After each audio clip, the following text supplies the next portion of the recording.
Hi everybody, welcome back to our HardReset.Info channel. In today's video, I'll show you how to prevent paper abrasion on your Canon PIXMA.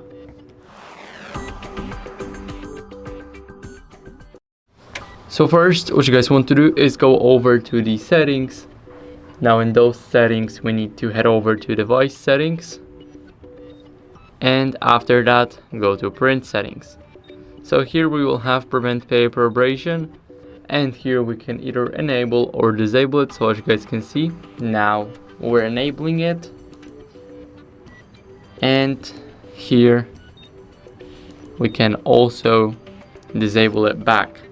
So that's basically it. I hope this video helped you, and if it did, then leave a like, sub, and a comment, and I'll see you in the next one.